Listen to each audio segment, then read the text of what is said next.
Good evening. I'm Joe Dickerson. I'm president of Financial Forensic Services. We are a financial research and judgment enforcement firm. Our clients are national and international in scope. Our work does research to find hidden and diverted assets to satisfy judgments.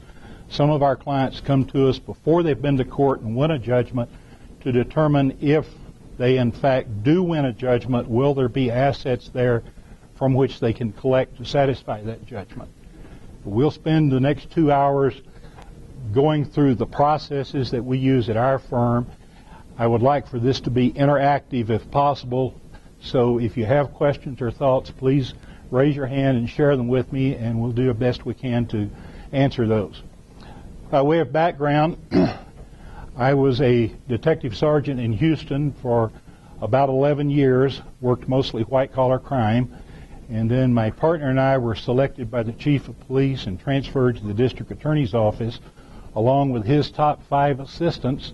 The 7 of us formed the Organized Crime Bureau in Texas back in the early 70s, when the mafia in Chicago and the one in New Orleans were fighting over who was going to take over Texas. And I did that until mid-70s, late 70s, and I left to devote full-time to my off-duty work. I had a company for 10 of the 11 years I was with the department, doing security and crime prevention consulting work, mostly for the oil companies, majors and independents, and working with the distributors and manufacturers of oil field equipment. After leaving the government, I formed the Oil and Gas Crime Prevention Bureau and did a lot of training for law enforcement officers and corporate security people and private sector on how to investigate both the blue-collar and the white-collar elements of the energy-related crimes. When the bottom dropped out of the oil market in the mid-'80s, within about 60 days I found myself with no clients, and the ones that I did have were hoping that their equipment would get stolen so they could collect on their insurance, so we had to rethink our practice. That's when I relocated to Denver, and the first client that I got of any real consequence was the legal department of FDIC. As many of you probably recall, a few of you have been around long enough to remember, in those days, after the demise of the oil and gas industries in the early 80s, we went through a lot of bankruptcies around the United States. Many of those turned into bankruptcy fraud, and that was followed by what I call the FDIC RTC era, where the government and their agencies were taking over the failed financial institutions.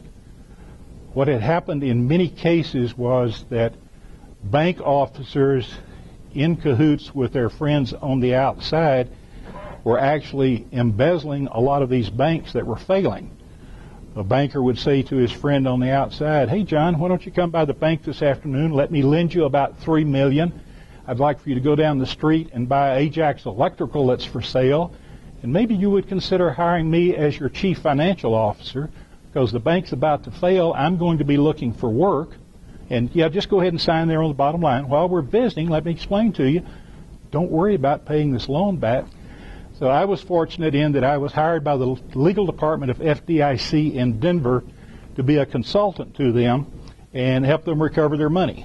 They would assign one of their in-house investigators and a paralegal or two on the staff of FDIC to work with me and my firm to augment my staff and allow us to work a lot more cases than we could have worked by ourselves, and we had the power of subpoena and discovery through the FDIC.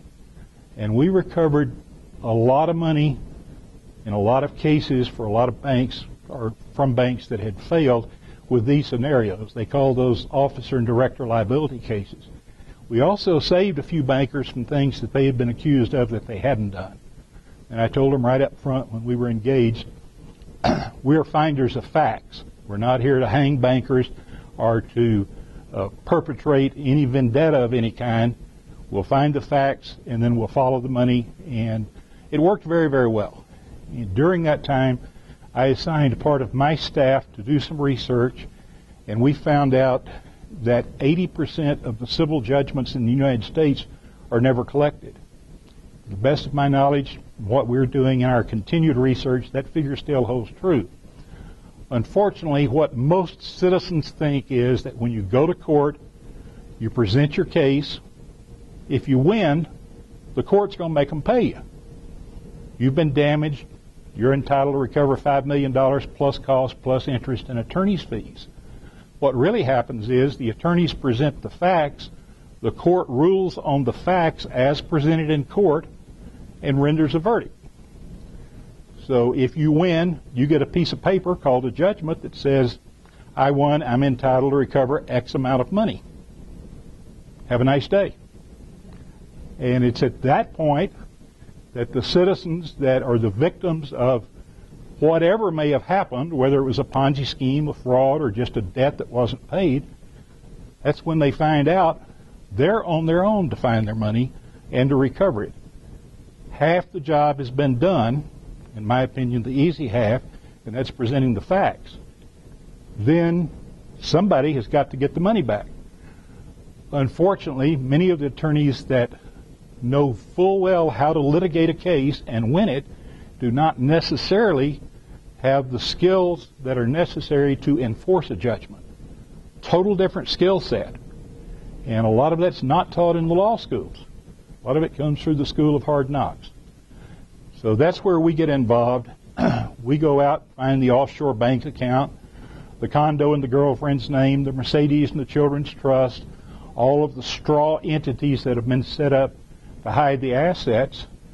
And once we get a pretty good idea of where those things are, we then partner with attorneys that oftentimes, probably 75–80% of our cases now, involve us hiring and supervising the attorneys for our clients to execute against the assets that we've located, and have the attorneys assist us with additional discovery through the issuance of subpoenas and other legal instruments.